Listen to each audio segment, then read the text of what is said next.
Danny West is with us from HawgSports.com, part of 247. A lot going on to discuss, and Danny's with us now. Hi, Danny. How's it going, man? It's going well. How are y'all doing? Well, we're having me back. Oh, you bet. We're happy to talk to you again. So, before we get into all the recruiting and stuff, are we shortchanging Baum Walker by saying it's a great college baseball? It's just a great sports venue, period, in my estimation. Totally agree with that. My wife is from Kansas. She's a Jayhawks fan, and I've been up there to Allen Fieldhouse several times, and it's kind of similar. It's the elite of the elite, in my opinion. So I wasn't there last night, but, you could just tell on TV. I think Coach Van Horn said it himself. It's the loudest he ever heard it last night. So think about all the great moments there. That one might be the one. Yeah, it's amazing. You concerned at all about 184 pitches for Kevin Kopps, or is this just something he can do?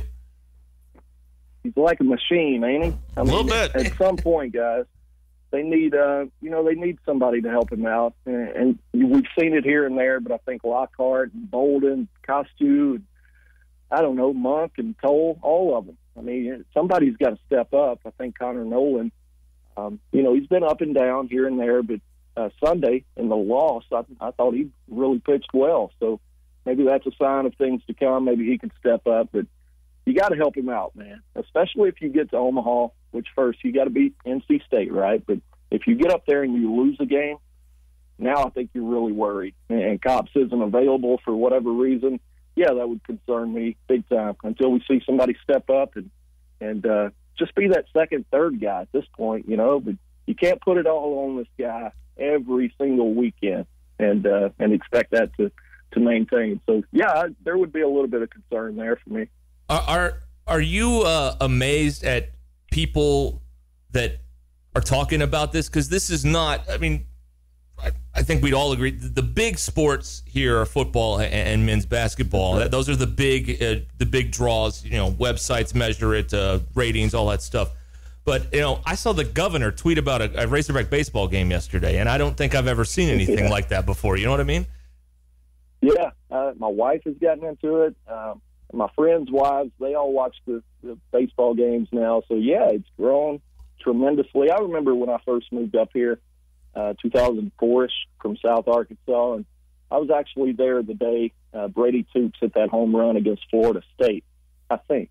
And, back then it was a big deal, but especially with the internet now, our message board at Hog Sports is just full of baseball talk right now. And granted, they're the number one team in the country. That shouldn't surprise me, but it kind of does to see just how many people now have taken interest in it, and rightfully so, they deserve it.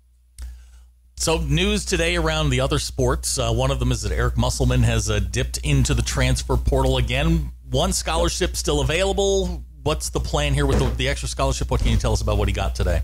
Yeah, I'll start with Trey Wade. That's probably a better question for our guy, Curtis Wilkerson. He's kind of our basketball guru, covers basketball. So Trey Wade, from what I was reading and Curtis's write-up, seems like another solid pickup to me. I think Curtis called him, basically an undersized power forward, which we've seen a lot with Coach Muss, right? He can defend several different positions. He's got the good wingspan that you look for him, a guy who is only 6'6", so physical guy. I think he adds some quality depth to the rotation there, but I think this basically makes it 7 new guys now, if my total is correct, when you count Kamani Johnson, who joined them in December at the start of the year anyway, so that's a lot of fresh faces, man. But, we saw that last year, too, and that worked out for him pretty well, I would say. But, Wade, he actually entered the transfer portal from Wichita State, initially committed to Nevada, and as we know now, Coach Muss went and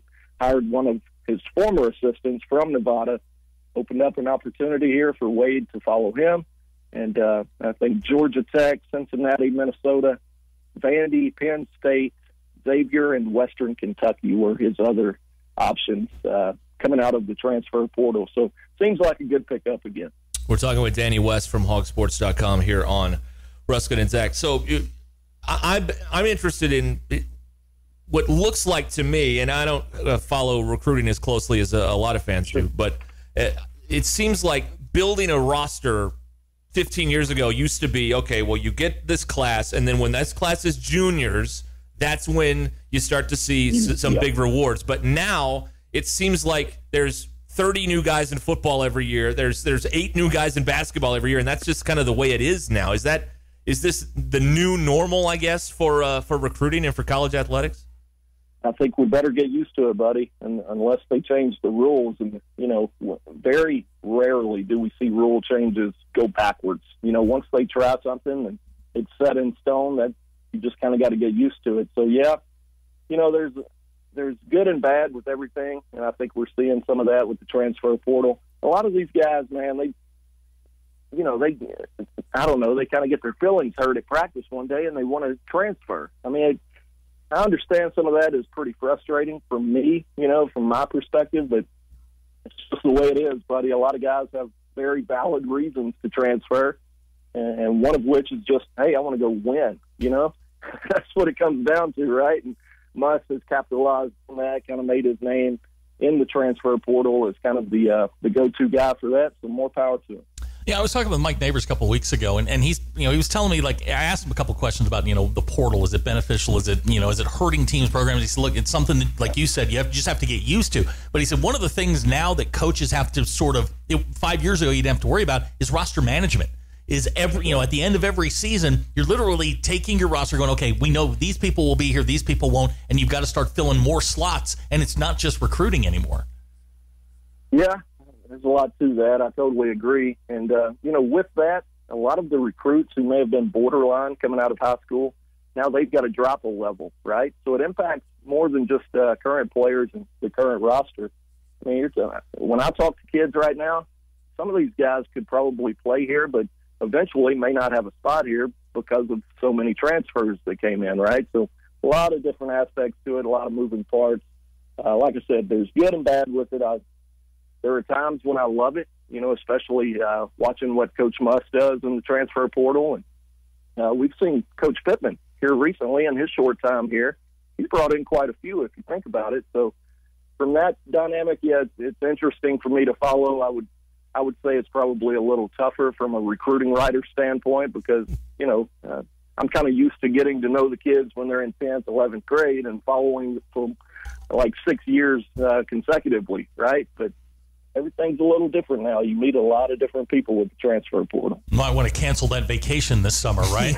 No more vacations for you. I already took it. I'm good. Okay. Yeah, we're talking with Danny West here from HawgSports.com on Ruscin Zach. So we're a little over a week now into this recruiting period. And what are some of the big stories with football? What are some things you've been following in these first 8 days or so?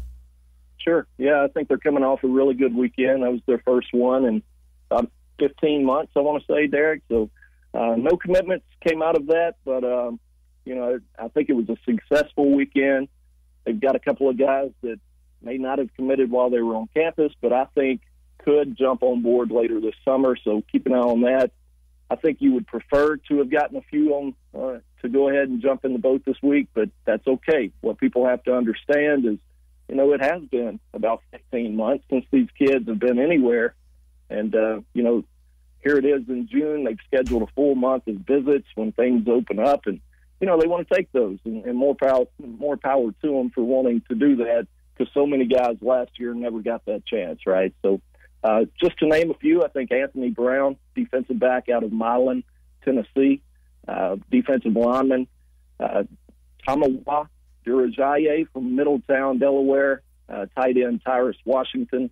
He's a kid out of Lee County, Georgia. I think those three in particular are guys that I think Arkansas really placed themselves in a positive position with coming out of the weekend. One of the things I'm looking forward to this summer is we're going to get some 7-on-7s again, and folks around the state can get out and see some of the top high school talent. Who are some of the guys that maybe Arkansas fans aren't necessarily familiar with yet, but will be in this recruiting cycle inside the four walls of the state of Arkansas? Yeah, I'll tell you what, that's a timely question because Jalen White is a guy that I want to talk about. He's the 12th in-state offer for this year's class. Think about that, guys. That's a high number for our state, ain't it? Yeah, so he's a safety out of Little Rock Parkview. They offered him this morning. And like I said, he's number 12. And that number is significant. It's the highest number we've seen since 2008 when Coach Nutt offered 17 dudes within the state. Think about that. That's quite a bit. But, of course, back then, he was signing like 37 guys, and then they created what we now know as the Coach Nutt rule, the Houston Nutt rule. And you can only sign 25 per class, so obviously you don't see as many offers go out. But 12 is a lot. I remember in 2015, that Ty Story group, Will Gregg, Jamario Bell, it was a really good class, and they I think they offered 10 that year. They ended up getting 9 of them. The one that got away, obviously, is KJ Hill, if y'all remember that name. Mm-hmm. So 12 is quite a bit, but Jalen is a really good player. It kind of surprises me that he is the 12th.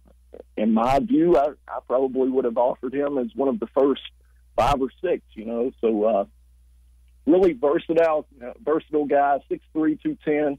He can play a true safety spot, a hybrid spot, or you could add a little bit more weight to him and make him an outside linebacker if you wanted. So there's a lot to like about Jalen White.